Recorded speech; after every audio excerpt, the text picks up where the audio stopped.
আমরা এই প্রতিজ্ঞা নিতে পারি, আমরা যে কোনো মূল্যে আমরা ঐক্যবদ্ধ থাকব। আসুন, এটিই হোক আমাদের আজকের প্রতিজ্ঞা, এটিই হোক আমাদের আজকের শপথ। এবং আমাদের দ্বিতীয় শপথ হচ্ছে, যে কোনো মূল্যে ঐক্যবদ্ধভাবে বাংলাদেশের জনগণকে সামনে নিয়ে আমরা দেশকে পুনর্গঠন করব। আবার কি ভাই, দেশকে আমরা পুনর্গঠন করব? কি দেশকে আবার পুনর্গঠন করব? ইনশাল্লাহ, এই হোক আমাদের প্রতিজ্ঞা। প্রিয় সহকর্মীবৃন্দ, আজকে এই যে সম্মেলন অনুষ্ঠান, এই সম্মেলন অনুষ্ঠানের প্রথম পর্ব আমরা আজ এখানে সমাপ্ত করতে চাই।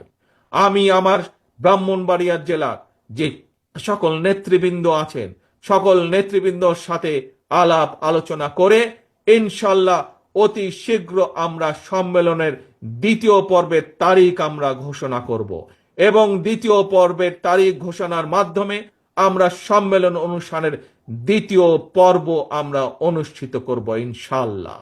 কিন্তু আজ যেই শপথ, আপনারা আস্তে আস্তে আস্তে, তালি বাজালে বুঝবেন না তো, তালি বাজালে বুঝবেন না, বসুন, একটু বসুন, 1 মিনিটে ছেড়ে দেবো আপনাদেরকে, আমি সকলকে।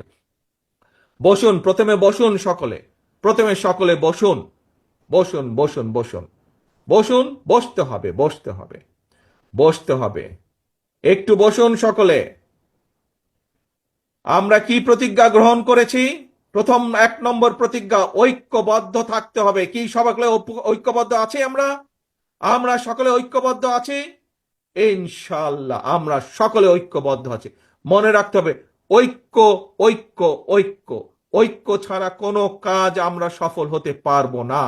এবং আরেকটি গুরুত্বপূর্ণ বিষয়, সেটি হচ্ছে যে কোনো মূল্যে আমাদেরকে জনগণের পাশে থাকতে হবে, জনগণকে সাথে রাখতে হবে।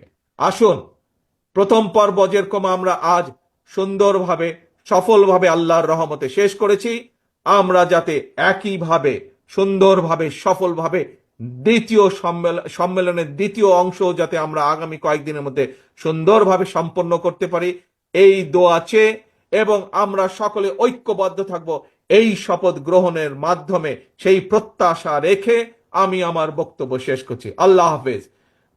বাংলাদেশ